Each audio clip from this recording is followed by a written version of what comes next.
Bien, vamos a empezar la segunda sesión, ahora que la luz se apaga, menos un foco que me da en los ojos. La segunda tanda, la sección 2, se titula La ciudad y el territorio en disputa. En realidad se podría titular Sueños, decepciones y fracasos, porque las ponencias que vamos a ver detallan hermosos sueños y sonoros fracasos en las tentativas de, maquetar el territorio. La primera ponencia es de Adrián Fernández Almoguera. Actualmente, bueno, no solo ha tenido una beca imposible de obtener, que es la beca Juan de la Cierva. En estos momentos es profesor en la Complutense, pero en realidad se encuentra entre Madrid, París y Roma, puesto que ha sido miembro de l'École Française de Rome y es un absoluto especialista en las relaciones entre el poder y la arquitectura o la representación de la arquitectura. Supongo que su ponencia nos va a evocar una imagen que creo que cuenta Plutarco acerca de Julio César fascinado por una maqueta, una gigantesca maqueta de una ciudad, y él observando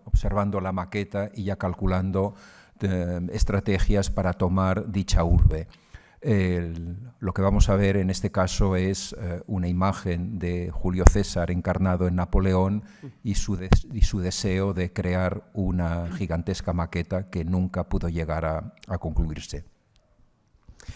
Muchas gracias, Pedro, y muchísimas gracias también a Carolina por haberme dado la oportunidad de poder participar en este entusiasmante proyecto de investigación de varios años, que me ha permitido además lanzarme al estudio de objetos que a mí siempre me han interesado mucho desde un punto de vista sobre todo de la historiografía. Había estudiado antes las maquetas desde el punto de vista del rol que tienen en la construcción de discursos historiográficos. Y gracias a este proyecto he podido también analizar este objeto de las maquetas desde un punto de vista del uso político que se le da a lo largo de la historia. Como veis en la primera diapositiva hay un pequeño plot twist en el título, porque estas cosas fantásticas que nos pasan a los investigadores mientras trabajamos, uno parte de una hipótesis de algo que no se ha realizado, vuelve a los archivos, investiga un poco más y descubre que sí que se ha realizado y que además ha tenido un lugar importante en un discurso que os voy a contar ahora mismo. No me voy a remontar a Plutarco,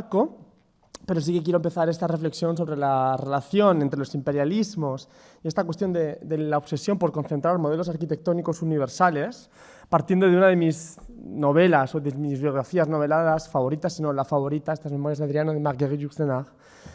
y esa frase que a mí siempre me toca en lo más hondo de ese Adriano que, observando y mirando los proyectos arquitectónicos que se están construyendo en su época, dice sentirse responsable de la belleza del mundo, ¿no? Esa responsabilidad que cae sobre los hombros de los grandes mandatarios que han construido imperios a lo largo de la historia. Y además reproduzco la portada de mi edición favorita, la traducción de Julio Cortázar de este libro, creo que la mejor edición en castellano de este libro francés, porque representa el lugar, ese canopo de la Vía Adriana, donde mejor y más patente es la obsesión de Adriano por la reproducción y la traslación de modelos arquitectónicos de todo su imperio al microcosmos de la Roma imperial y en particular a su propio microcosmos dentro de esa Roma imperial que era su villa. Entonces, esto me permite llegar y introducir la cuestión de ese va y bien que caracteriza a través de los objetos, de las maquetas, de los libros, de los archivos, de las pinturas, los fenómenos de relaciones imperialistas entre los centros y las periferias. Claro, tratando de Napoleón, yo siempre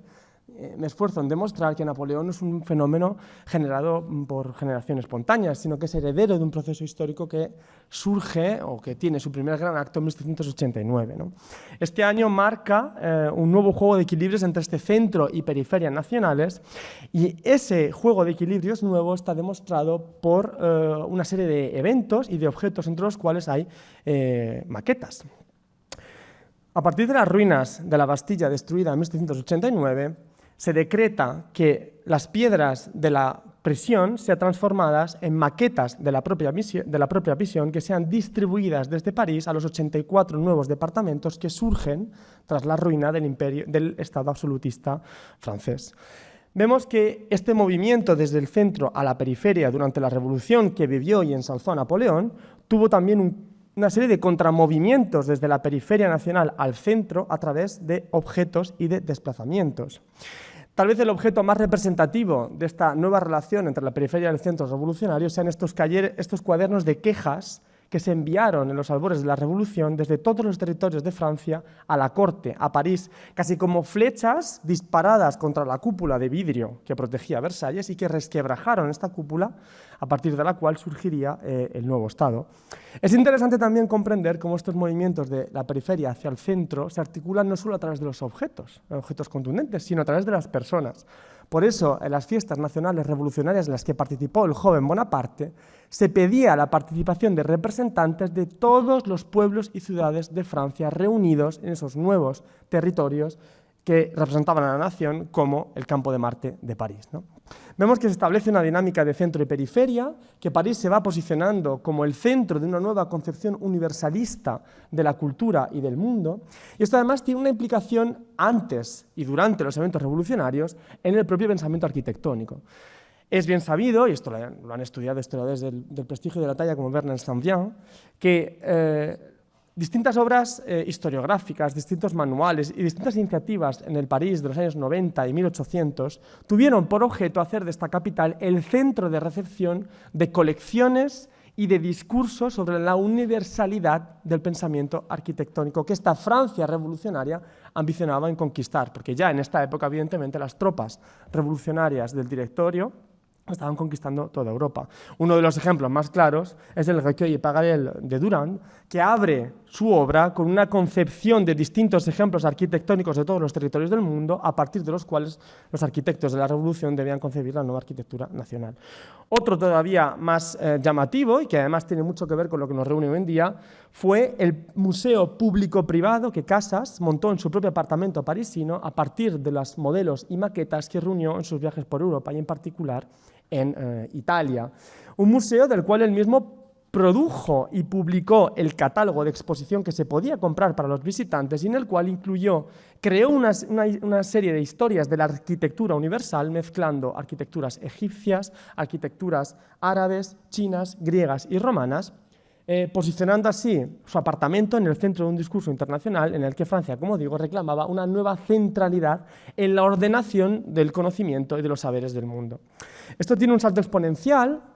gracias a los eventos revolucionarios a través de las campañas napoleónicas y sobre todo la campaña de Italia, de la que Napoleón fue el absoluto protagonista, puesto que fue la campaña que le catapultó a la fama, ¿no? Tras la conquista de Italia entre los años 1796 y 99, Napoleón accede a las altas esferas del Estado antes de que se produzca el famoso golpe de Estado y acceder en 1804 a la corona imperial. Un acto fundacional de esta cuestión, de esta extrapolación de la creación de nuevas relaciones entre centro y periferia a través de los objetos en la Francia revolucionaria fue el Tratado de Tolentino y el desplazamiento en masa de miles de objetos artísticos entre archivos, cuadros, esculturas, vasos, modelos arquitectónicos, pero también plantas y animales, desde Italia y otros centros conquistados en Europa, esto empieza en Bélgica en 1794, hacia París. París convertida ya en la plataforma de recepción, de ordenación y de exposición de todo este conocimiento natural, literario, histórico y arquitectónico. Esto evidentemente tiene unas consecuencias fundamentales en toda Europa. Toda Europa habla de esto, toda Europa elogia y caricaturiza estos eventos. Aquí vemos una de las caricaturas más divertidas, publicadas evidentemente en Inglaterra, en la que vemos a un joven Bonaparte señalando las distintas obras de arte que sus generales y comisarios meten en cajas para llevárselas a París como trofeos de guerra debidas a las conquistas napoleónicas. Insisto, en estas cajas había también modelos y maquetas de arquitectura. La colección de casas que hemos visto en la diapositiva anterior fue ofrecida por el propio arquitecto in primis al Museo del Louvre para constituir el primer museo de arquitectura público de la joven nación francesa. Esto crea una nueva reinterpretación y un nuevo y fuerte debate sobre los pilares del imperialismo cultural, primero revolucionario y luego napoleónico, que se basan muy a menudo en la reproducción, la imitación y el desplazamiento de modelos arquitectónicos. Evidentemente, no vamos a entrar aquí en las consecuencias que tuvo esto en el debate cultural del París de la Revolución. Es testigo las famosas cartas al general Miranda de Quatremer de Quincy, que ha citado Mary Landing anteriormente. Esta conferencia mira mucho las problemáticas que ha planteado aquí Mary Landing con el desplazamiento de los mármoles Elgin, pero solo quería extraer un extracto de una edición del Tratado de Francesco Milizia, escrita por el general Pomerol, en el que él propone directamente que ¿por qué vamos a imitar la columna trajana construyendo la columna Vendôme si podemos desmontar tambor por tambor la propia columna trajana de Roma y la podemos remontar sobre el pedestal que hay en París, en la Plaza Vendôme? Estos ejemplos, junto a la pequeña reproducción en bronce de la columna Vendôme encargada por Napoleón en 1806, nos hablan de la amalgama de debates y de tensiones que hay en la Francia de este momento entre, como digo, la reproducción, la imitación y el desplazamiento de modelos arquitectónicos y urbanos desde Europa hacia París. Y esto además tiene consecuencias muy importantes en el propio urbanismo parisino, lo sabemos muy bien. Si el arco de Carrousel es una imitación fidedigna pero novedosa, porque introduce un elemento que no existe en el original siendo el arco de Septimio Severo, y me refiero a la policromía en los materiales del arco. Si esto es un ejemplo de imitación poderoso de esa nueva Roma en la que se tenía que convertir París, la fuente que se construyó en Los Inválidos con el León de San Marcos secuestrado en Venecia es otro ejemplo monumental de cómo estos objetos que circulan entre las capitales conquistadas en Europa y París se convierten en las letras del nuevo abecedario del imperialismo cultural napoleónico, expuestas en salas de exposición, en las calles y en las plazas de París. El imperio napoleónico, como todos sabemos, es un imperio de ciudades, es un imperio de maquetas. Esto lo ha estudiado se ha estudiado por distintas personas, hay bellísimos ensayos en libros publicados por Sabine Frommel y otros grandes especialistas. Claro, al ser un imperio que necesita legitimidad histórica, que necesita dar trabajo a millones de ciudadanos que sufren las consecuencias de las guerras, y al ser un imperio basado en la dominación urbana, el imperio napoleónico está llenísimo de maquetas, además maquetas que se utilizan de muy distinta manera, maquetas de proyectos que perduran y que se estiran después de la caída de Napoleón en 1815. Uno de los ejemplos más deliciosos siempre me ha parecido esta maqueta de la Rue de Rivoli, que fue hecha en los años 20 como objeto de regalo, como juguete de construcción para los príncipes herederos de la Francia de la Restauración, siendo esto un proyecto concebido, como todos sabéis, durante el periodo napoleónico. Me encanta este cuadro porque se ve muy bien la representación de este Napoleón como nuevo César constructor, como nuevo Adriano que se siente responsable de la belleza del mundo, con sus dos arquitectos fetiche, Percy y Fontaine, en una de las obras magnas de su periodo, la escalera monumental del Louvre, que hoy en día ha sido destruida. Y a esto llegamos al objeto de estudio principal para esta conferencia, que es una cierta maqueta de Madrid que se construye en 1808 por en teoría un general retirado, y que sorprende a Napoleón, que acaba comprándola y instalándola en el Palacio de Fontainebleau. Y aquí hay varias cosas y vuelvo a la cuestión de mi título tachado. Yo llegué a esta cuestión estudiando los archivos por otra cuestión distinta del Palacio de Fontainebleau. Y en los registros del Palacio de Fontainebleau se citaba solo el interés de Napoleón por una cierta maqueta que debía construirse en Bayona, ofrecida por este constructor, por Charles-Eugène Coffin, y que no se entendía muy bien si estaba construida. Gracias a las investigaciones hechas en el fondo de la Casa del Emperador de los Archivos Nacionales de Francia, he podido encontrar que se llegó a construir, que se llegó a ofertar y que Napoleón pagó incluso 10.000 francos a este señor para que se viniera más de 20 días a Fontainebleau a instalarla. La maqueta no se da en las dimensiones, pero tardar 27 días quiere decir que la maqueta no tenía que ser pequeña, en uno de los extremos de la Galería de Diana. Y esto es importante, porque cuando se estudia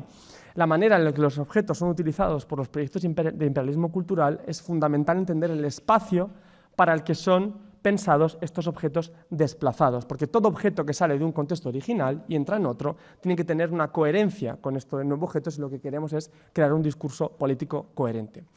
Napoleón Bonaparte, a partir de 1804, decide restaurar y reformar el Palacio de Fontainebleau, que era un palacio que tenía mucho simbolismo histórico en Francia, era el Palacio de Francisco I, el gran rey del Renacimiento, constructor, coleccionista de antigüedades, reunificador de Francia, con el cual Napoleón Bonaparte quería enracinarse a ojos de la sociedad, del pueblo francés. Lo interesante es que si la maqueta se instala en 1808-1809, recientemente han aparecido unos bellísimos planos de los arquitectos Percier y Fontaine para la restauración de la Galería de Diana, que es uno de los dos espacios mayores del Palacio de Fontainebleau, más cargados de simbolismo artístico e histórico. Este es uno, la Galería de Francisco I, decorada por Primaticho, es el otro. También ahí va a intervenir Napoleón. Evidentemente, lo que vemos hoy aquí no coincide con lo que uno ve hoy en el Palacio de Fontainebleau, porque durante el Segundo Imperio este espacio se transformó en biblioteca, desvirtuando todo lo que se veía en origen. Lo interesante es que este espacio, por orden de Napoleón, siguiendo el dictado de su ministro de Artes, Dominique Vivant-Denon, debía convertirse en una galería de batallas. Una galería en la que toda la bóveda debía estar decorada con las principales campañas militares de Napoleón en Europa, acompañada de pinturas de esas principales victorias y con un retrato ecuestre de Napoleón militar en el centro de la galería. Evidentemente, estudiando esto nos damos cuenta que el simbolismo de localizar y de situar, ¿no?, esta maqueta en este tipo de galería toma otro cariz, ¿no? Y podemos interpretar esta cuestión como una relación, a partir de la relación entre el contenedor y los objetos contenidos. Aquí me gustaría señalar también una de las pocas fuentes que he podido encontrar fuera de los archivos sobre esta maqueta, y además de una manera extrañísima, analizando, estudiando por otra cuestión periódicos británicos de la Restauración, me di cuenta de que este Coffin hace una gira por Inglaterra exponiendo diversas maquetas. Una de ellas era el cementerio de Père Lachaise y otra era un plano de París a gran escala. Y en uno de esos artículos se cita que, al parecer, este hombre produjo la maqueta de Madrid, que llamó muchísimo la atención de Bonaparte, y además de comprarla, le encargó una serie de nuevas maquetas para el Museo de Plans et Reliefs, el Museo de Maquetas, que había constituido uno de los ministros de Luis XIV. Y aquí hay varias cuestiones muy interesantes. ¿Por qué? En primer lugar, porque entendemos que el encargo no parte de Napoleón, sino que a Napoleón le ofrece la maqueta y él la compra. Y que la admiración que le levanta esta maqueta presentada ante él, que tenía que ser de una extraordinaria calidad, porque Napoleón tenía muy buen ojo artístico, hace que encargue a este señor diversas maquetas, de las cuales conservamos algunas. Esta de la ciudad de Brest, encargada en 1811, se conserva todavía en el Museo de Plans et Reliefs. Pero lo más interesante es que aquí Napoleón Bonaparte lo que está haciendo es situarse en la línea descendiente de un Luis XIV que utiliza las maquetas de sus territorios y de sus ciudades fortificadas como un autorretrato monumental a pequeña escala de su poder político en Francia. Napoleón, al pasar a un poder político allende las fronteras de Francia, incluyendo la maqueta de Madrid, está siguiendo esta construcción nacional a través de la maqueta, que tiene mucho que ver también con la imagen que estamos viendo a la izquierda y que pongo aquí en los dos dibujos que hemos conservado de su autor, en la fase previa y el dibujo definitivo. Un dibujo que muestra perfectamente cuáles sean las ambiciones culturales de esta acumulación de modelos teóricos, archivísticos, librescos, arquitectónicos, que caracteriza las ambiciones, como digo, culturales del imperialismo napoleónico. Dominique Vivant-Denon, el ojo de Napoleón, como se le ha llamado en el célebre catálogo del 99, está trabajando en la Galería de Diana del Louvre, una galería de Diana totalmente fantasmagórica, que no corresponde con la realidad, rodeado de templos egipcios, de columnas trajanas, de elefantes, de planos de arquitectura, de medallas, de elementos de impresión, es decir, de todos los objetos que llegan a París en miniatura y que representan cada uno de los tentáculos, de esta red tentacular que el imperialismo cultural napoleónico había extendido en Europa, atrayendo con su influencia hacia París toda esta marea de nuevos ejemplos que definían el rostro cultural de la nueva nación. Y es interesante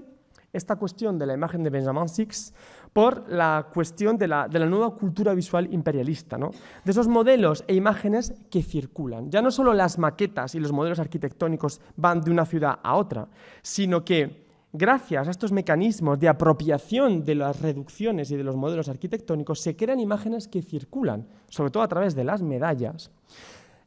cuya finalidad era hacer que toda Europa contemplara no solo las conquistas de patrimonios preexistentes como la Puerta de Alcalá en esta medalla directamente asociada al rostro de Napoleón, sino en la construcción de nuevos monumentos que se inspiran de ese clasicismo ambicionado y que representan el pasado y el presente de un imperio que tenía una vocación, una mirada hacia el futuro y que quería que toda Europa, a través de estos objetos, fuera conocedor de cómo esos modelos arquitectónicos representaban el rostro del poder imperial. Entonces, para llegar al final de mi conferencia, la pregunta que yo me planteo, estudiando el objeto de esta maqueta de Madrid, conservada durante un tiempo al menos en la Galería de Diana de Fontainebleau, es: ¿puede la cartografía servir como un mecanismo de imperialismo cultural en la época de las revoluciones? Y en esto quiero retrotraerme también a la manera en la que Napoleón, él mismo, como líder, observaba y consideraba el poder de la intervención en la ciudad, ¿no? Y de la representación de esta intervención. Y tenemos una fuente además excepcional, los propios comentarios que Napoleón Bonaparte hace a mano del príncipe de Maquiavelo, que se encontraron en una carroza después de una batalla.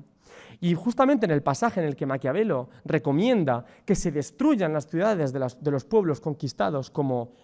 golpe ejemplar para asegurarse de que la revolución no va a estallar, Napoleón anota que esto se puede hacer de varias maneras, sin destruirlas, sino cambiando su constitución, es decir, alterando la fisonomía urbana de las ciudades que se conquistan. De ahí, y a partir de esta frase, podemos explicar toda la serie de intervenciones urbanas que se hacen en la Europa napoleónica, partiendo en primis del espacio que se dejó enfrente del Palacio Real de Madrid, hoy Plaza de Oriente. Porque la Europa que sucede a Napoleón es una Europa en la que vemos esto, este espacio abierto por su hermano José Bonaparte antes de irse de Nápoles, una Europa de grandes espacios urbanos abiertos, de intervenciones, de demoliciones, de cambios en la constitución de la cartografía, y eso es lo que representa el poder imperial a ojos de todos, del que sabe de leer como el que no. Cuando uno ve unas ruinas, cuando uno ve una demolición, entiende el poder de intervención de un régimen político, y por eso es tan importante la cuestión de la representación cartográfica, pero también de las maquetas que rodean al soberano que encarga este tipo de intervenciones. Por supuesto, el ejemplo más monumental es la gran planta de la ciudad de Milán, que Eugenio de Beauharnais, el hijastro, hijo adoptivo de Napoleón, encargó a los astrónomos de la Academia de Brera para representar, ya al término del gobierno napoleónico, en 1814, que es cuando se acaba, no solo una cartografía fidedigna de la capital del Reino de Italia, sino una cartografía que refleje todas las ambiciones y proyectos de alineaciones, aperturas de calles, plazas y, por supuesto, de construcción de grandes proyectos como las Arenas o el Foro Bonaparte, y que así se convierta de nuevo en un retrato monumental del poder napoleónico. Sabemos además que este mapa fue uno de los últimos obsequios que recibió Napoleón en su despacho antes de la derrota de Waterloo en 1815, enviado desde el Reino de Milán. Por tanto, cuando pienso en esta maqueta, imagino a un Napoleón que la utilizaba como utilizaba el resto de tesoros y de objetos que desde Europa llegaron a París entre 1797 y 1814. A un Napoleón que gustaba demostrar a la corte, a los embajadores y a toda la inteligencia europea que iba a París, estos tesoros artísticos en las galerías de sus palacios y sus museos como trofeos de la nación, pero como trofeos propios de sus propias victorias militares y como legitimación de su régimen. Entonces, retomando un poco esta reflexión, yo lo que planteo es que esta maqueta nos puede ayudar a comprender también el lugar que ocupa la cultura española a través de sus imágenes, ya sea una maqueta, sea un archivo de Simancas, sea un libro extraído de la Biblioteca Real, o sea una colección de pinturas sacadas de los conventos madrileños y enviadas al Louvre para ser expuestas allí, el lugar que ocupa esta cultura española en el microcosmos cultural que se construyó en torno a Napoleón, en el París napoleónico, entendida no como una sucesión de expolios y de robos, sino como una tesela más de un mosaico cultural por primera vez desde el Imperio Romano, con vocación universalista, que quiere resituar en una nueva historia de la cultura occidental todas las escuelas, espacios y modelos arquitectónicos, incluidos los españoles. Por lo tanto, esta maqueta me parece un ejemplo bastante importante y destacado, aunque desconocido, de esos, y retomo las palabras de Benedicto Savoy, que va a dirigir la Cátedra del Prado en los meses que vienen, como un objeto de deseo propio de este tiempo marcado por el deseo de los objetos que tenían que llegar a París. Muchísimas gracias por su atención.